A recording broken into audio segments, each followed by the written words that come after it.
Assalamualaikum warahmatullahi wabarakatuh. Alhamdulillah alladzi arsala rasulahu bil huda wa dinil haqq liyudhhirahu 'ala ad-dini kullihi walau karihal musyrikun. Segala puji bagi Allah Jalla Jalaluh yang telah mengutus Rasulnya dengan petunjuk dan agama yang benar, dengan Al-Quranul Karim dan dinul Islam, agar Allah memenangkan agamanya di atas semua agama, walaupun orang-orang musyrikin membenci hal itu. Allahumma salli wa sallim ala abdika wa rasulika habibina wa sayyidina Muhammad wa ala alihi wa ashabihi ajma'in. Ya Allah, semoga salawat dan salam, berkah dan nikmat senantiasa Engkau curahkan untuk hamba kekasih-Mu, untuk baginda Nabi kita Muhammad alaihi salatu wassalam, untuk keluarga beliau, untuk istri-istri beliau, untuk putra-putri beliau, dan untuk seluruh sahabat Nabi. Semoga Allah meridhai kita bersama mereka. Amma ba'd, hampir setiap malam atau bahkan setiap malam Rasulullah sallallahu alaihi wasallam selalu berdoa. Beliau mengatakan, Allahumma qini adzabak yauma tab'atsu ibadak. Sebagaimana diceritakan oleh istrinya Hafsah Ummul Mukminin radhiyallahu taala anha, bahwa Nabi apabila hendak tidur, beliau mengatakan selain doa-doa yang kita hafal, beliau mengatakan Allahumma qini adzabak yauma tab'atsu ibadak. Ya Allah, selamatkan aku dari azab-Mu pada hari Engkau membangkitkan hamba-hamba. 3 kali beliau baca itu. Kenapa? Karena beliau yakin, seyakin-yakinnya, bahwa dunia ini akan ditinggalkan dan kita akan dibangkitkan kembali pada hari yang kata Allah, yauma la yanfa'u malun wala banun. Pada hari tidak bermanfaat harta. Yang sekarang kita sibuk mengumpulkan harta. Ana mulai tadi malam, ana lewat rumah-rumah yang besar-besar, jamaah. Mungkin isinya cuma pembantu. Betul kata teman, iya saat ini kayaknya. Ya Allah, jamaah. Yang kadang-kala harta itu membuat kita merasa kuat. Aku punya gitu. Tapi Allah katakan hari itu la yanfa', nggak bermanfaat mal, harta, wala banun, dan tidak pula anak-anak laki-laki yang diharapkan akan membela orang tuanya, berbakti kepada orang tuanya, nggak berguna. Terus apa yang bermanfaat pada waktu itu? Illa man atallaha biqalbin salim.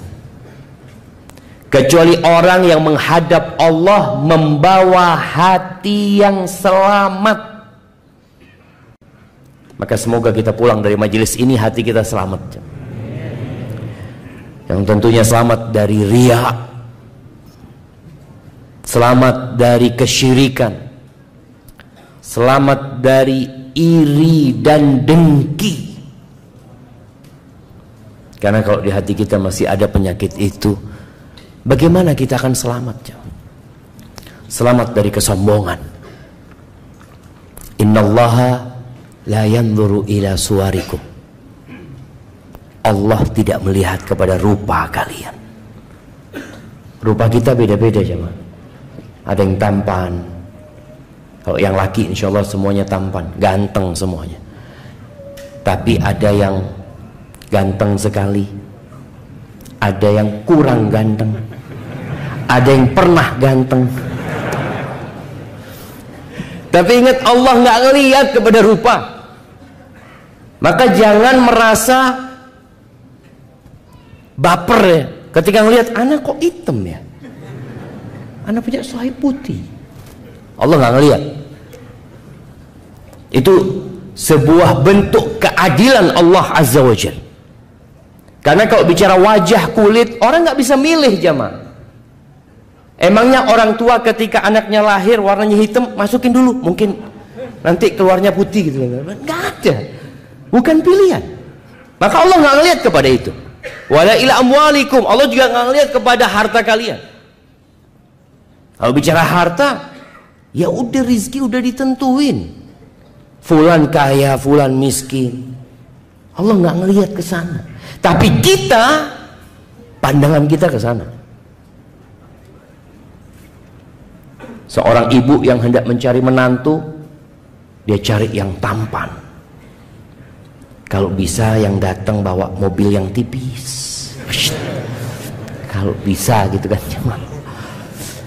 Itu yang dilihat oleh manusia. Tapi Allah nggak ngelihat ke sana. Apa yang dilihat sama Allah? Walakin yanzuru ila qulubikum wa a'malikum.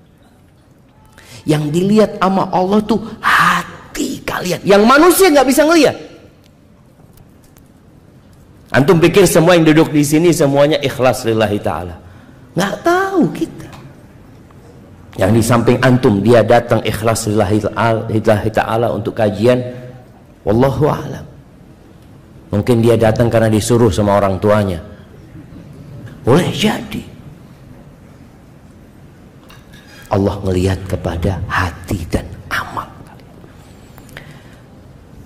Maka Rasul sallallahu alaihi wasallam, bagaimana beliau terus berusaha menanamkan di diri para sahabatnya tentang keimanan dengan hari akhir, menjelaskan kepada mereka tentang dahsyatnya hari kiamat itu, dikarenakan manusia ini di majelis ini dia mendengarkan tentang surga, tentang neraka, tentang dahsyatnya azab yang diterima oleh orang-orang yang durhaka. Dia takut, tapi keluar melihat ada perempuan lewat, Masya Allah, anaknya siapa ini ya? Loh, padahal tadi baru kajian, baru kajian. Itu terjadi. Makanya kenapa diingatkan kembali. Kalau kita baca tuh juz amma, sering kalian sampaikan, juz amma itu 37 surat. 34-nya turun di Mekah, 3 turun di Madinah. Siapa yang tahu? Jamaah. Nah, tafadhal. Ya, yang pertama surat apa?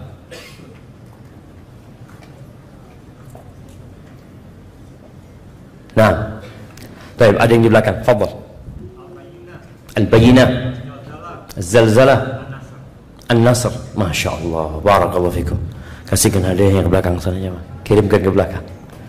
Nah, tuh 3 yang turun di Madinah. Dari 34 ayat itu kalau kita lihat semuanya cerita tentang hari akhir. Banyak di antaranya. Kalau antum baca amma yatasaalun 'anin naba'il 'azim. Cerita apa? Naba'il 'azim, hari kebangkitan. Yang membuat orang itu semangat bekerja karena dia dapat ganjaran, dapat balasan. Antumlah yang kerja. Dari hari Senin kerja, Selasa kerja. Masya Allah. Antum gajian hari apa?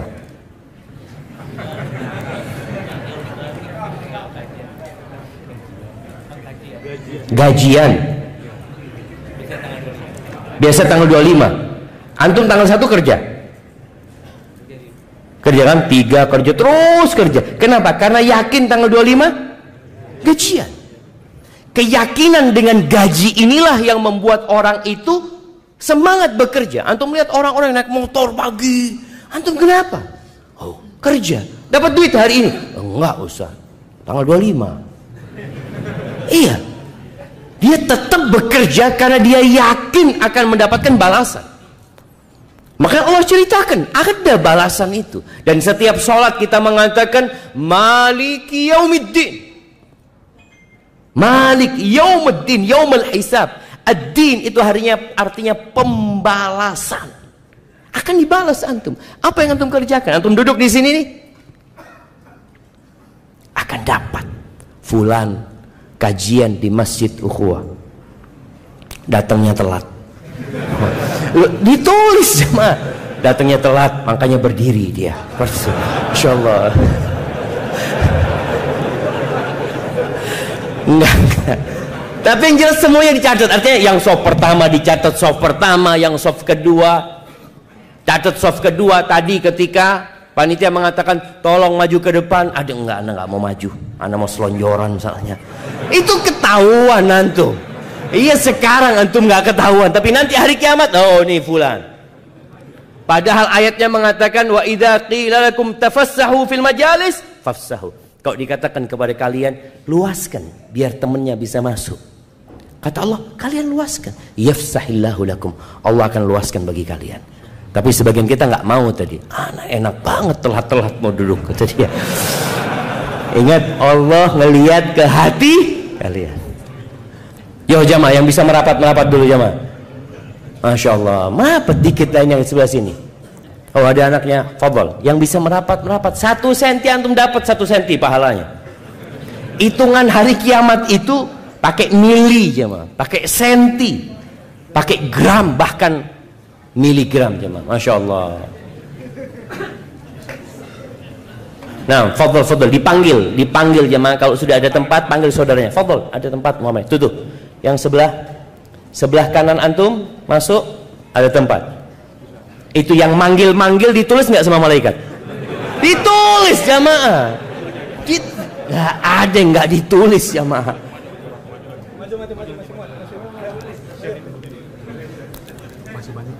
Nah, masih banyak di luar katanya jamaah. Nah, yang ada tempat dipanggil saudara. Iya, sebelah kanan, iya, kasih jalan, antum maju ke depan biar jangan duduk di jalan dulu. Jangan duduk di jalan, terus lurus belok kanan. Nah, lo bener lurus belok kanan cuma tuh. Nah, berdiri dulu Pak, berdiri maju sedikit dan keluar. Ayo Pak, yang sebelah kanannya masih. Ya Allah, ustadznya berdiri juga. Yang berdiri mudah-mudahan hisapnya dimudahkan sama Allah. Ya Allah jamaah. Nah, ya Allah berdiri jamaah, berdiri. Ya. Ya, maju sedikit kalau ada celah, duduk sedikit. Masya Allah. Ya, bismillah. Bismillah, duduk lagi. Nggak bisa duduk ya?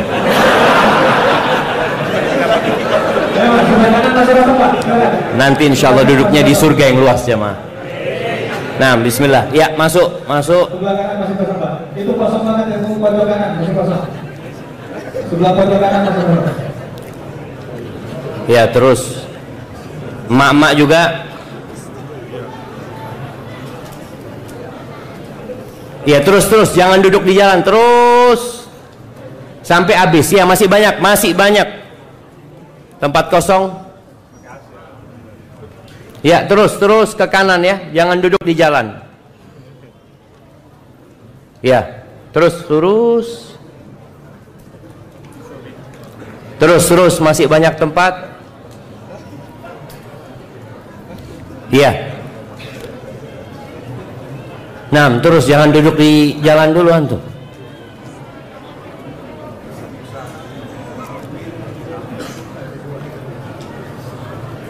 Masih ada tempat? Ya, masih ada. Terus itu lurus. Tuh.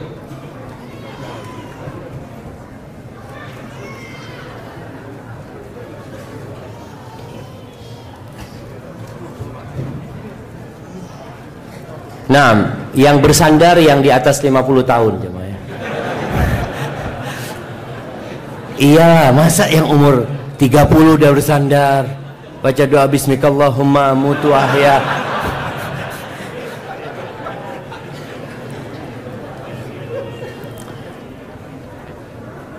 Nah, masih ada?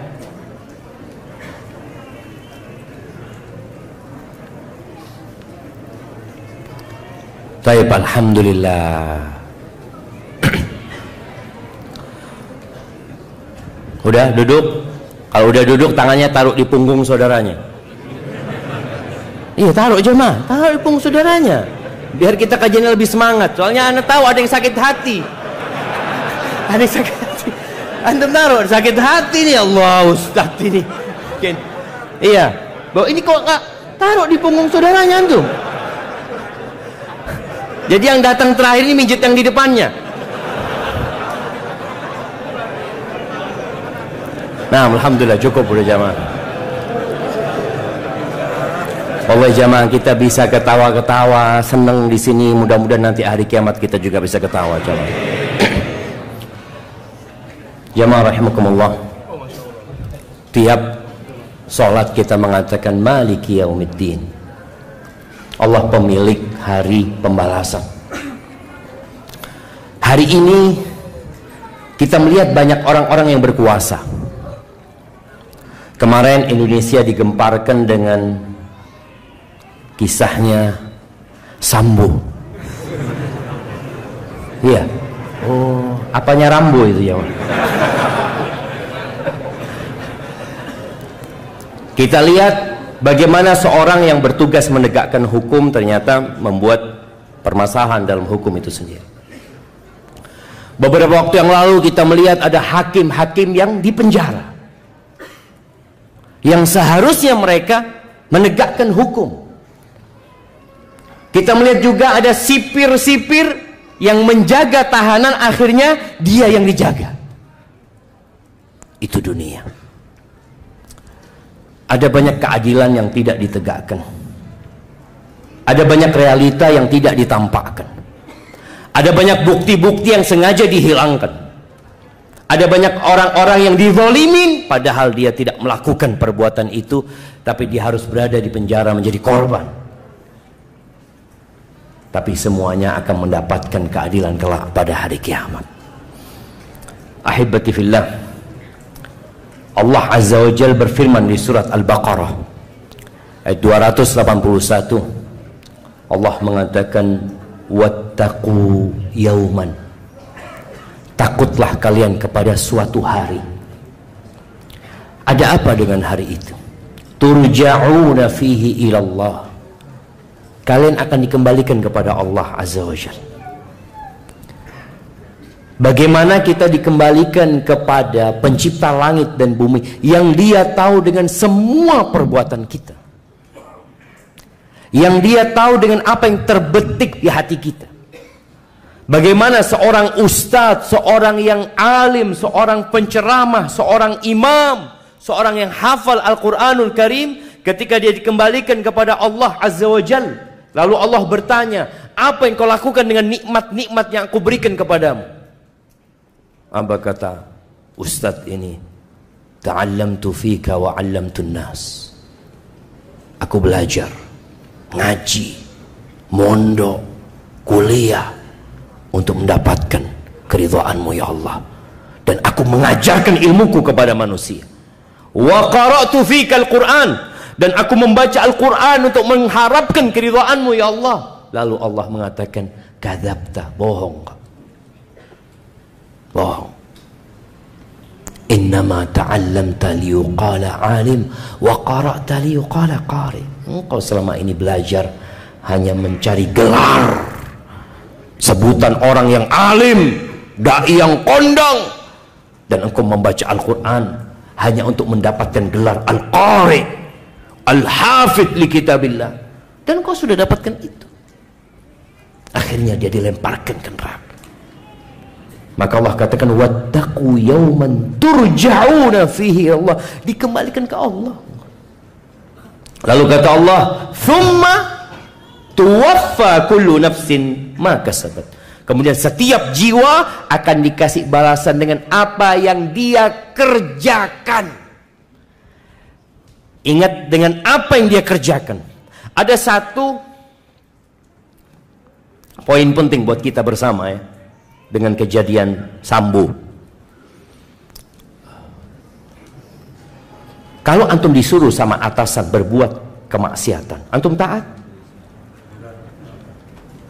Kadang-kala atasan mengatakan, engkau lakukan, dosanya aku yang nanggung. Bisa kayak gitu? Nggak bisa jemaah. Nggak bisa.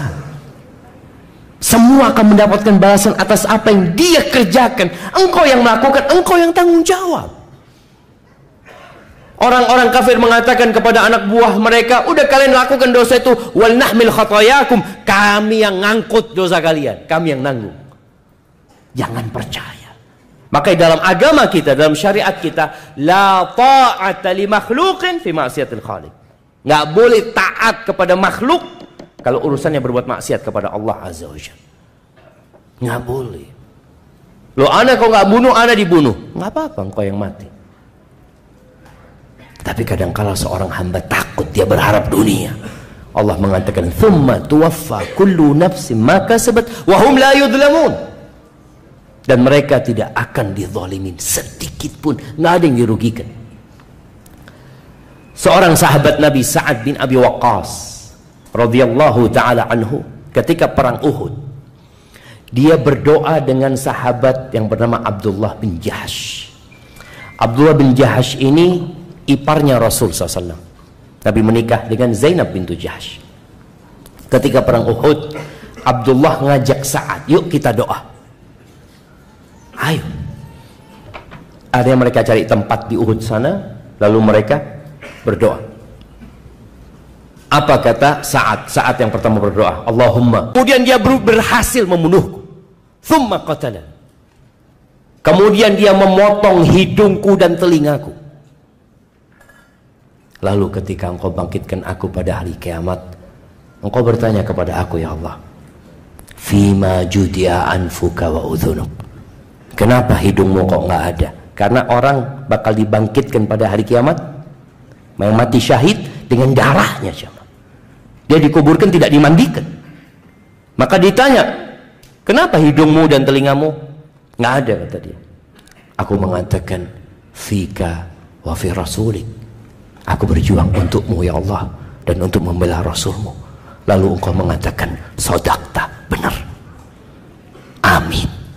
Katanya Sa'ad bin Abi Waqqas cerita sama anaknya, wallah doanya Abdullah lebih baik daripada doa bapak.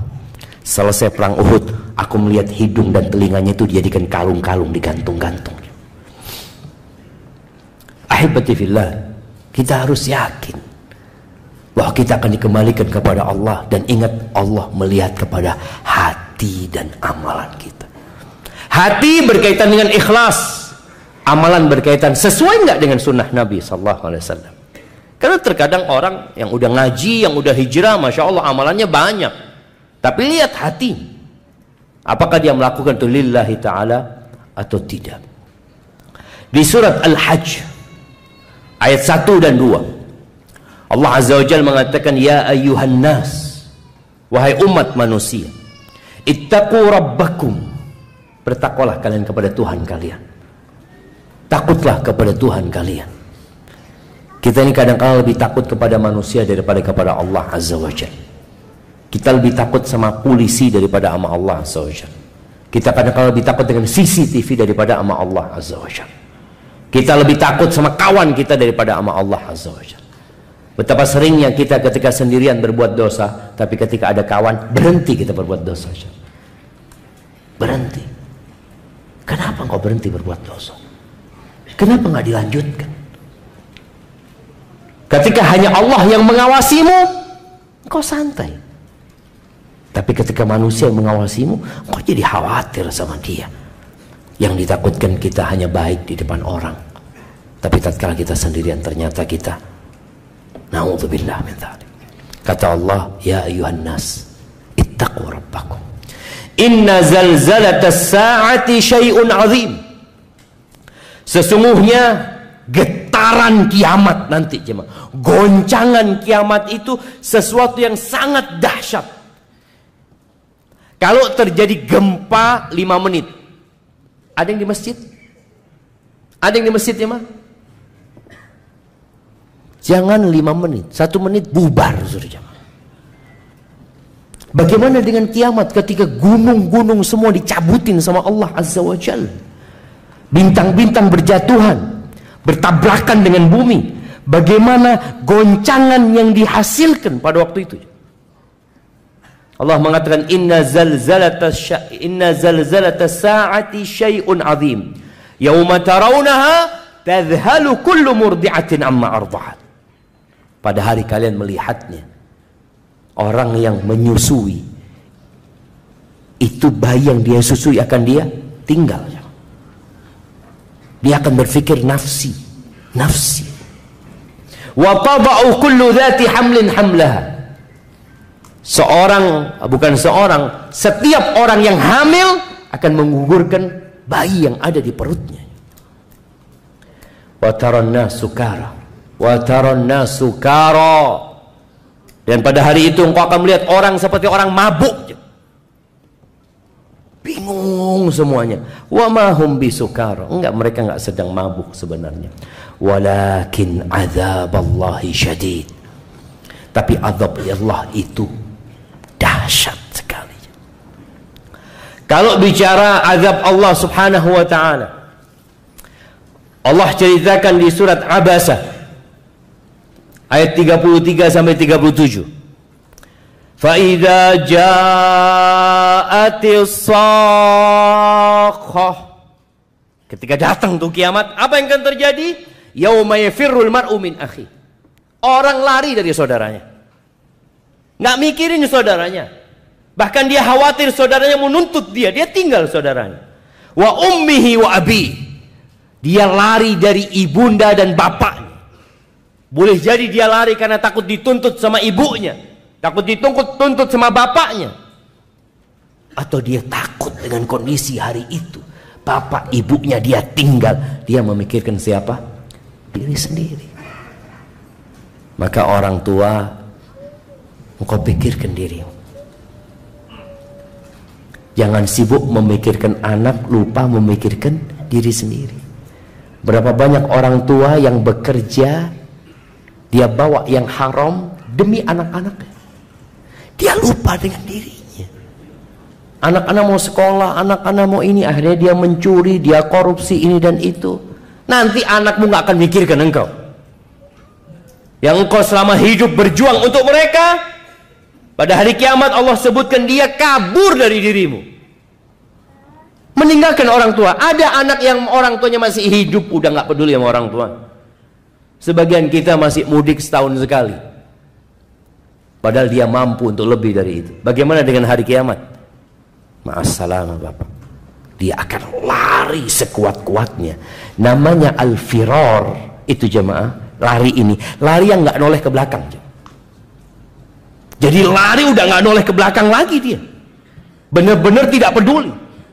Wa sahibatihi wa banih. Nih, yang punya istri, suamimu akan lari dari engkau pada hari kiamat. Yang sekarang tiap hari datang ke rumah, beli hadiah, beli oleh-oleh buat istrinya, yang ngomong cinta sama istrinya, nanti ditinggal istrinya. Kenapa? Dia mikirkan diri dia sendiri. Maka jangan sampai para suami sibuk sama istrinya di dunia, lupa sama orang tuanya. Nanti engkau akan meninggalkan istrimu. Istrimu juga akan lari dari engkau. Wabani, dan anak-anaknya. Sekarang orang tua anaknya kalau mau nyebrang di jalan, dia masih kecil, bingung orang tua ini. Diteriakin anaknya, no. Waktunya tidur siang, anaknya nggak balik ke rumah, dicariin sama orang tuanya. Nanti hari kiamat, nggak ada orang tua mikirin anaknya. Kata Allah, likulli imri'in minhum yauma idzin sya'nun yughni. Pada hari itu setiap orang punya urusan masing-masing. Nggak ada yang akan belain kita kecuali amal perbuatan kita. Ahibati fillah,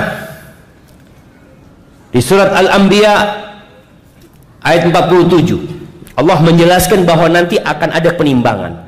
Jadi pada hari kiamat jamaah ada hisab, ada perhitungan sebelum penimbangan. Ada pembagian raport. Perhitungan itu catatan amalan kita. Ketika terjadi persidangan terhadap apa yang dia amalkan, manusia ini kadang-kala ngeyel. Dikatakan kamu waktu itu pernah ngambil uang perusahaan loh, 2 juta.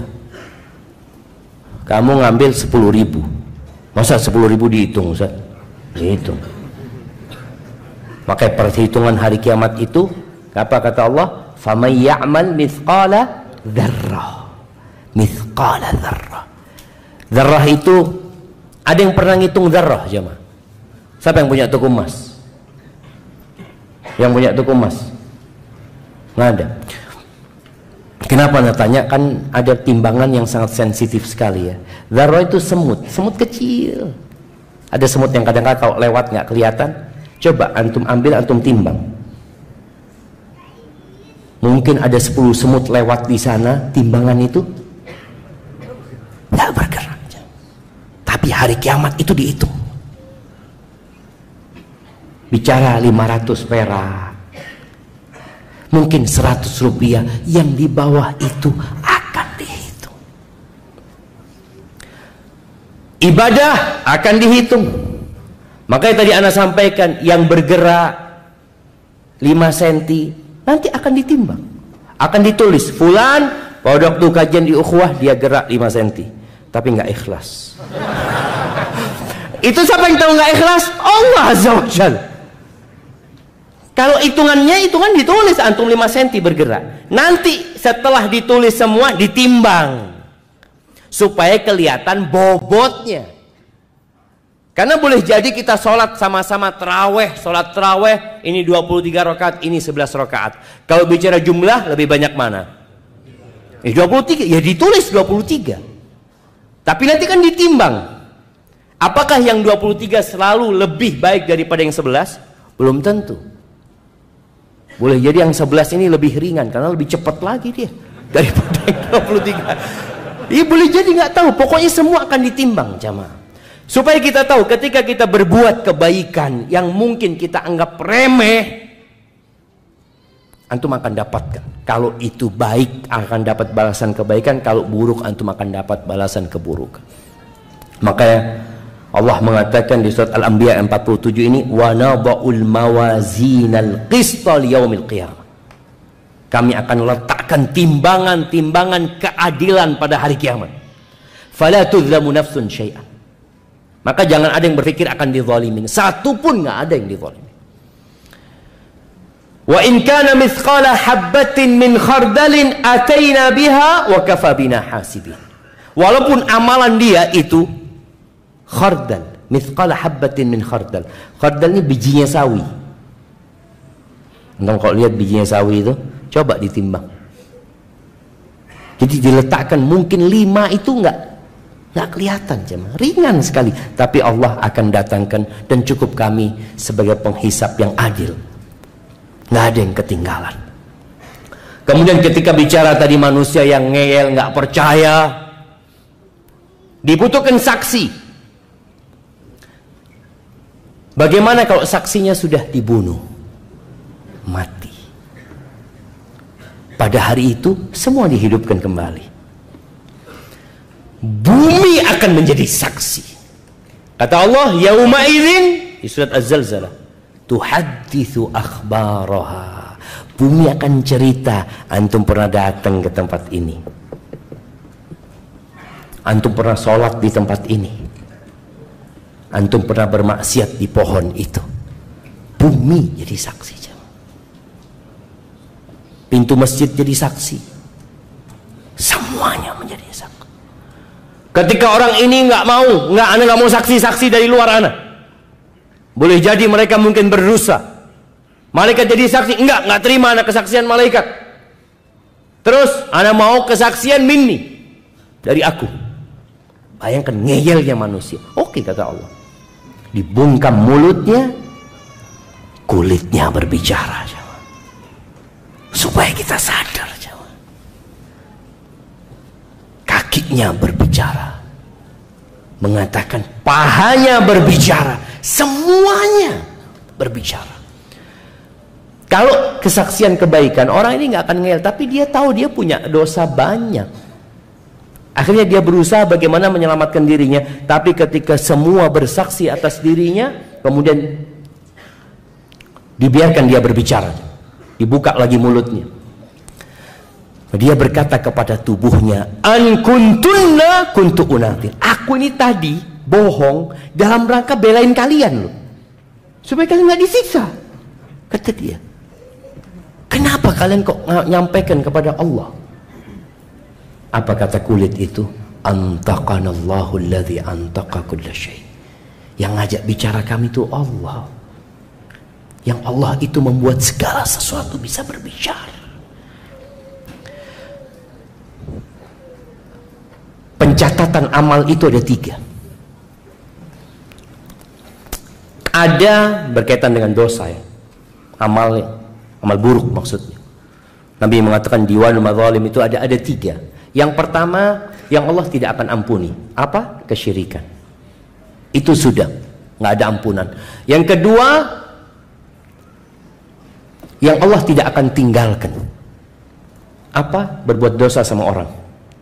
Mau tidak mau harus keadilan ditegakkan. Yang ketiga, Allah yang nggak peduli. Itu dosa-dosa selain syirik itu Allah kalau mau ampuni, ampuni. Tapi kalau syirik, maka jangan berharap ada orang kafir di surga. Kalau antum baca tulisan-tulisan orang-orang liberal yang mengatakan mungkin nanti di surga ketemu sama Mahatma Gandhi, mungkin di surga nanti ketemu sama Bunda Teresa. Dia sebutkan tokoh-tokoh yang baik di dunia, tapi mereka orang-orang kafir. Enggak. Apa kata Allah? Innallaha la yaghfiru an yushraka bih. Allah bikin keputusan. Emangnya surga milik ustaz? Enggak, milik Allah. Dan Allah turunkan kitabnya, Allah jelaskan siapa yang berhak masuk surga. Paman Nabi.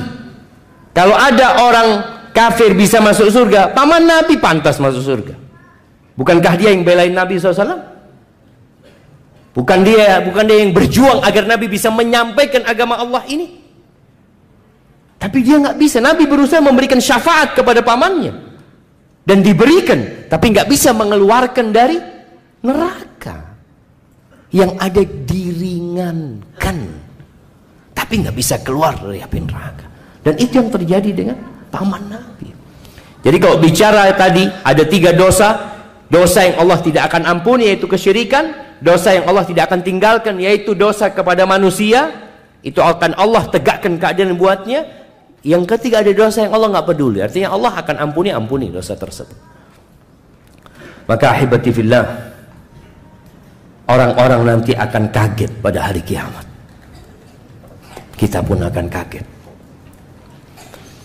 Ada banyak dosa yang kita lakukan, tapi kita udah lupa. Ketika SMA, ya anak merasakan ketika anak SMA, ya udahlah, anak-anak seumur itu kadang-kala merasa biasa kan Ustadz, puber, dianggap biasa. Bahkan ada yang mengatakan, oh anak laki mah kayak gitu mah biasa. Di surat Al-Kahfi ayat 49, Allah Azza wa Jalla mengatakan, wa wudi al-kitab, akan diletakkan kitab itu jemaah.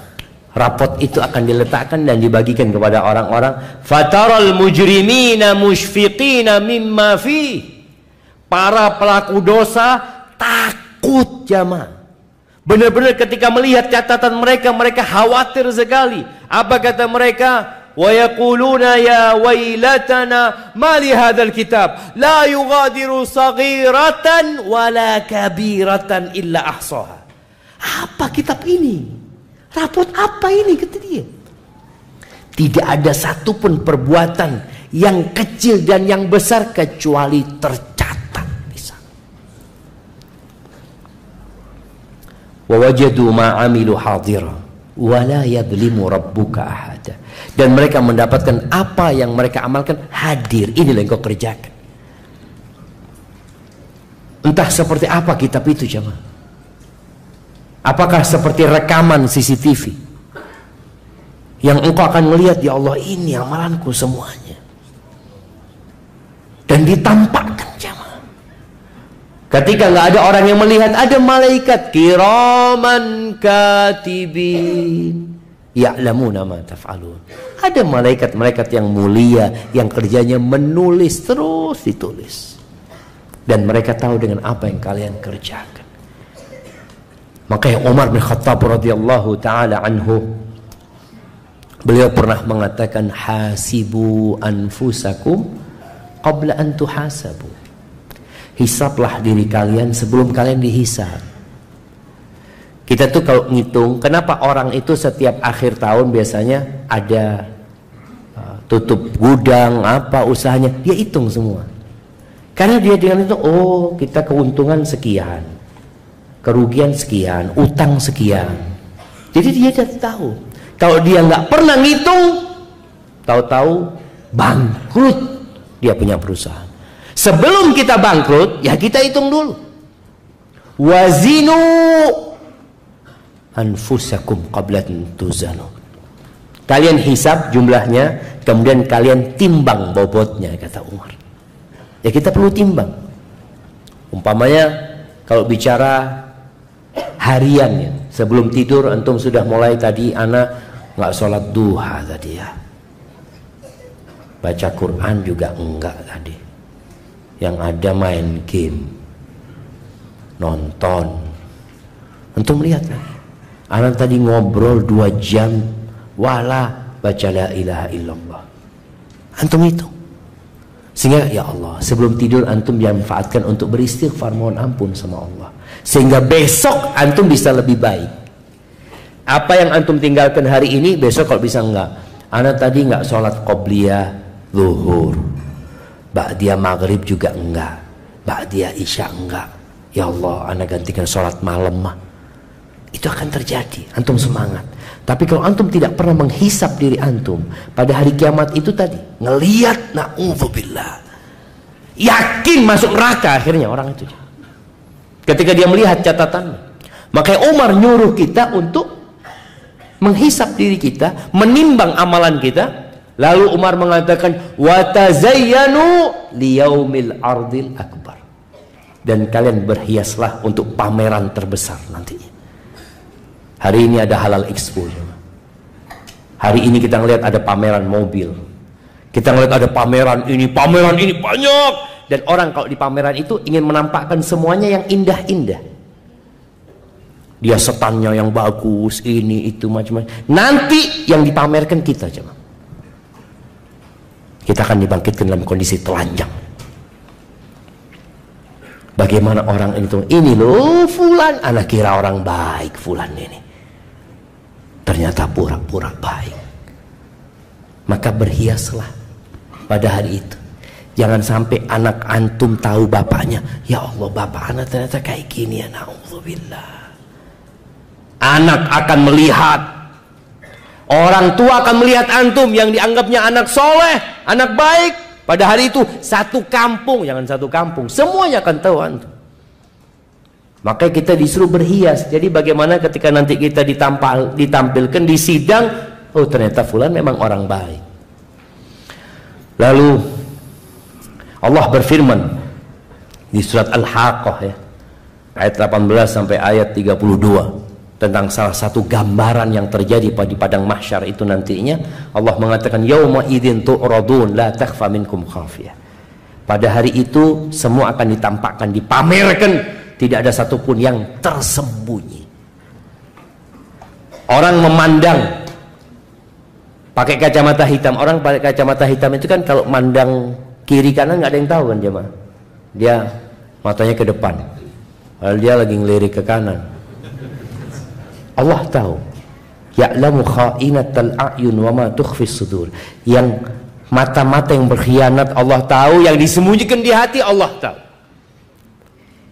Semuanya akan ditampakkan pada hari itu.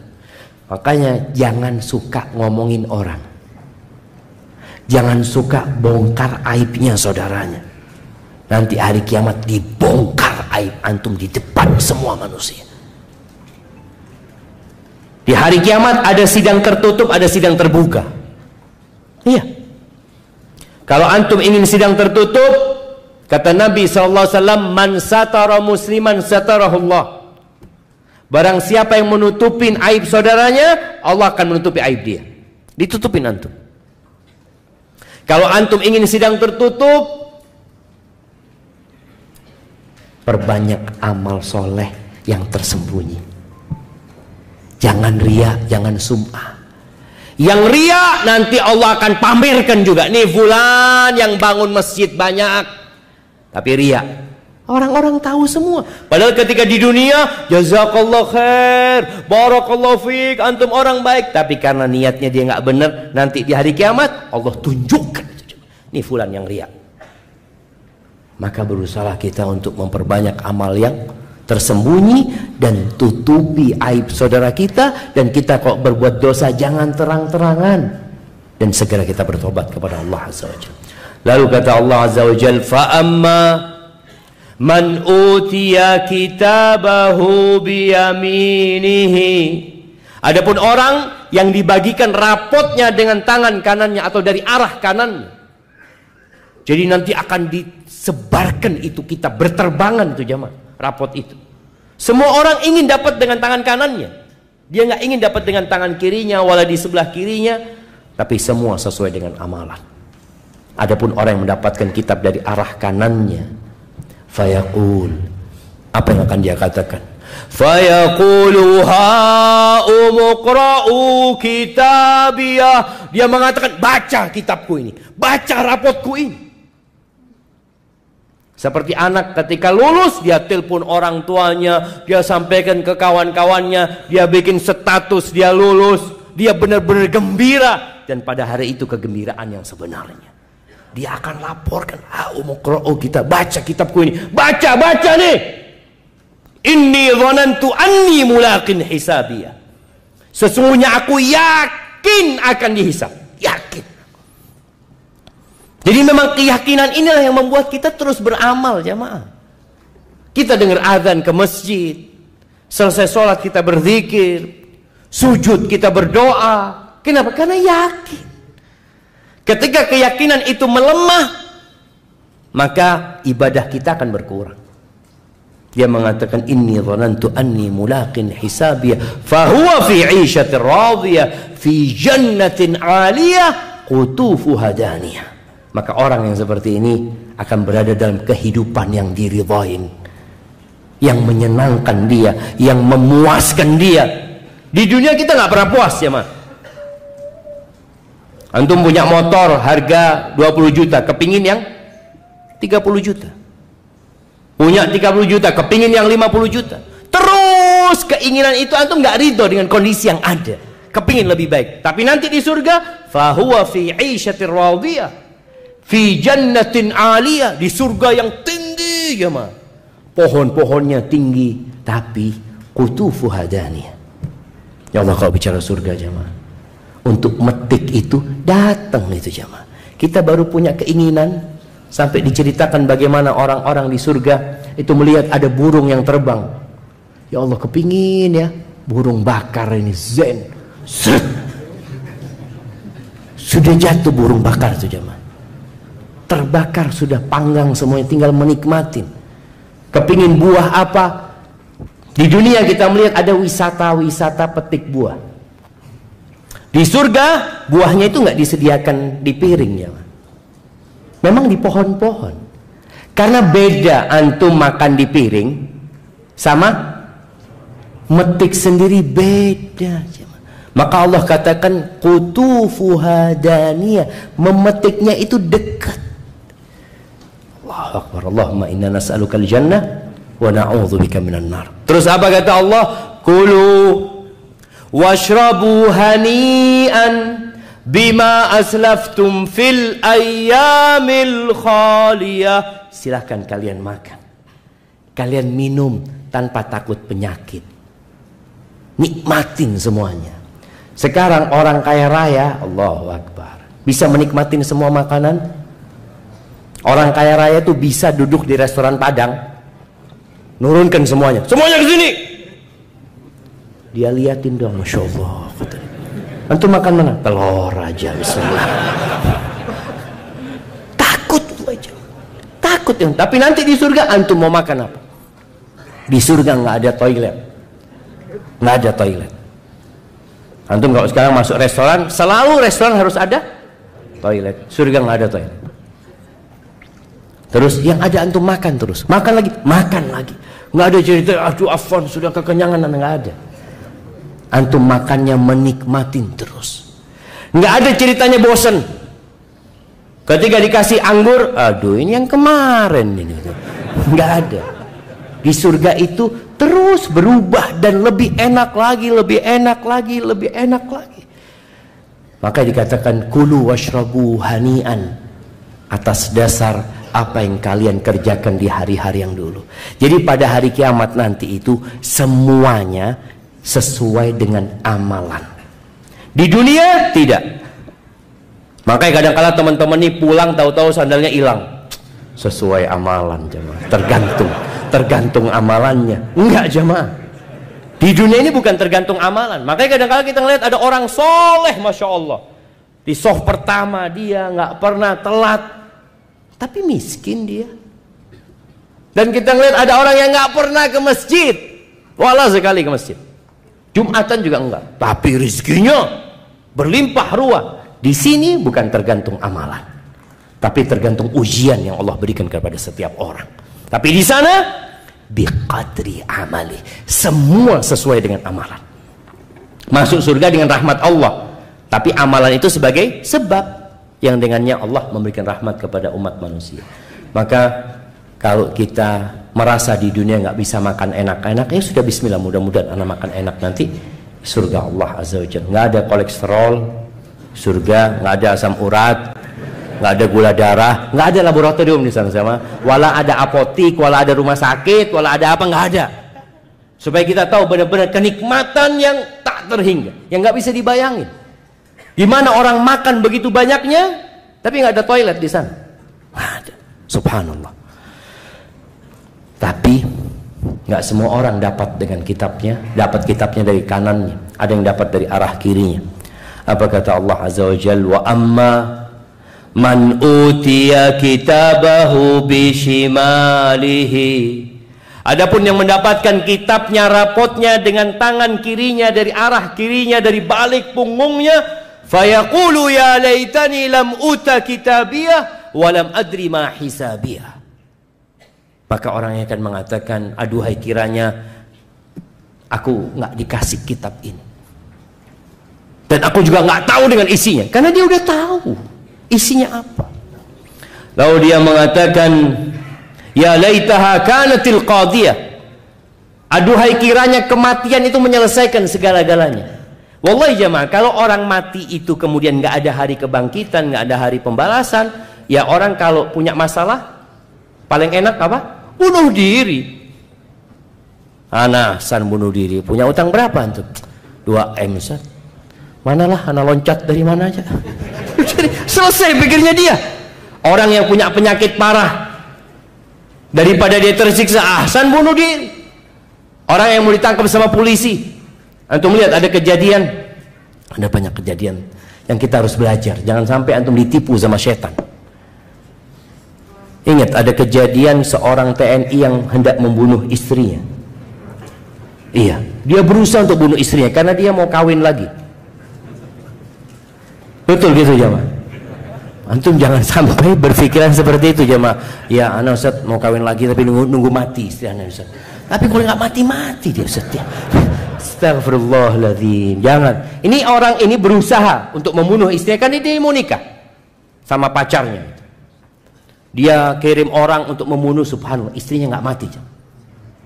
Akhirnya karena ketahuan dia, apa yang dia lakukan? Dia bunuh diri.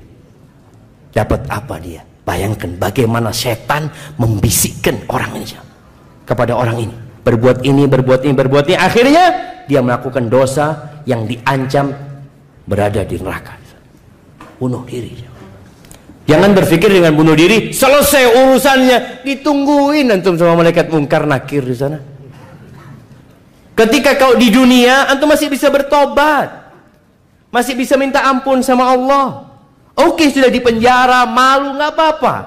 Daripada antum bunuh diri dan selesai, antum sudah tidak bisa lagi menambah amalan, yang ada antum mati su'ul khatimah. Maka orang ini mengatakan, ya laitaha kanatil qadiyah.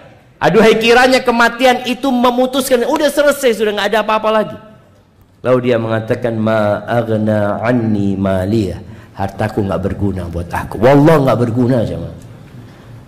Kalau antum pada hari kiamat nanti membawa sepenuh bumi ini emas, antum mau tawarkan, sekarang kan orang itu kalau punya harta, dia berpikir dia bisa menebus dirinya. Umpamanya di penjara, kan di penjara kadang-kala antum didenda, bayar denda 2M atau di penjara 2 tahun umpamanya. Apa yang antum akan lakukan? Ana bayar denda aja daripada di penjara. Ana punya duit banyak. Sampai ada seorang yang mau di penjara aja. Ini cerita kawan. Orang itu siap ngasih 200 miliar asalkan dia nggak di penjara. Bayangin jangan. Dia siap. Dia punya duit banyak. Buat apa tuh duit?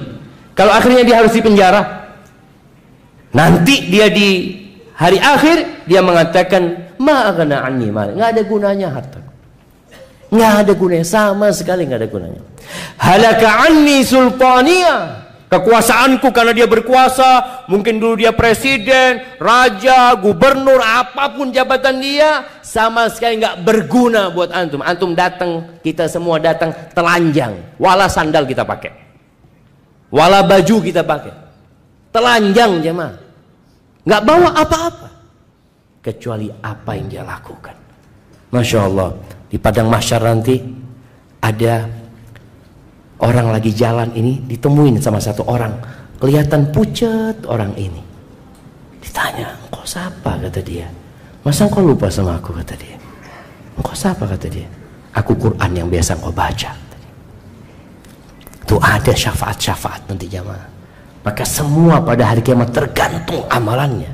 Maka orang yang mengatakan kekuasaanku nggak berguna buat aku, khudhuhu faghulluh, ya sudah, tangkap orang itu, ambil orang itu, belenggu orang itu, tsummal jahima sallu, kemudian masukkan ke dalam neraka jahanam.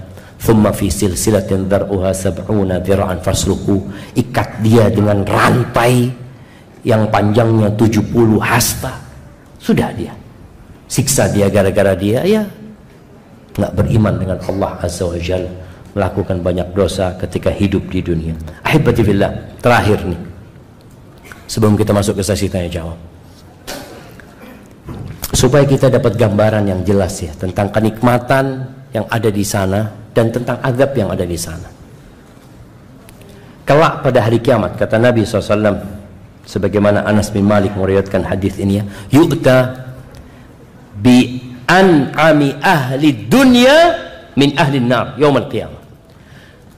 Akan didatangkan orang yang paling nikmat hidupnya di dunia, tapi dia penghuni neraka. Paling nikmat sudah. Mungkin dia orang terkaya di dunia yang tidak pernah sakit, yang hidupnya sejak lahir sudah nikmat sampai mati nikmat, dia akan didatangkan pada hari kiamat. Lalu kata Nabi SAW, fayuqal ighmisuhu finnar ghamsah. Lalu dikatakan celup orang itu satu celupan di neraka, satu celupan, masukin kemudian keluarkan lagi. Maka dicelup kemudian lalu dikeluarkan. Tsumma yuqalu lahu ya ibna Adam. Lalu dikatakan kepada orang ini, wahai anak Adam, hal ra'aita khairan qat, apakah kau pernah melihat kebaikan sekali? Hal marra bika na'imun qat, pernahkah dalam hidupmu engkau lewat kepadamu kenikmatan satu aja? Apa kata orang yang mengatakan, la wallahi ya Rabbi ma ra'aitu khairan qat wa ma marra bi na'imun qat. Dia mengatakan, wahai Tuhanku, demi Allah, aku nggak pernah melihat kenikmatan wala merasakan kebaikan sedikit pun. Lupa aja mah. Karena memang kenikmatan dunia ini kenikmatan yang menipu. Antum pernah nginep di hotel bintang 5, makan enak? Sekarang ya pernah sih, cuma nggak ada sudah. Hanya tinggal kenangan. Begitu pula akan didatangkan orang yang paling susah hidupnya di dunia. Mungkin dia lahir cacat, dikena penyakit, susah secara ekonomi, dikucilkan di masyarakat, lalu orang ini dicelup ke surga satu celupan. Setelah itu ditanya, engkau pernah nggak susah? Engkau pernah melihat penderitaan dalam hidupmu? Wallahi ya Rabb, nggak pernah aku merasakan hal itu. Maka ahibati fillah, wa fi dzalika falyatanafasil mutanafisun. Untuk surga ini hendaklah kita berlomba-lomba. Yakinlah antum, sekecil apapun kebaikan yang antum lakukan dicatat. Sekecil apapun dosa yang antum lakukan akan dicatat. Dan jangan pernah meremehkan dosa, dan jangan pernah meremehkan amal kebajikan. Mungkin antum ngelihat ada sandal nanti di luar. Soalnya orang kalau keluar ini kadang-kala sandal itu ketendang-tendang kan jemaah. Ada sandal yang jauh dari saudaranya, dari temannya. Mungkin antum ambil, antum letakkan, nggak ada yang ngelihat antum. Walau antum tahu sandalnya siapa itu. Boleh jadi itu yang memasukkan antum ke surga Allah Subhanahu wa taala. Maka terus berbuat amal sekecil apapun, catatannya kita harus ikhlas lillahi taala. Barakallahu fikum.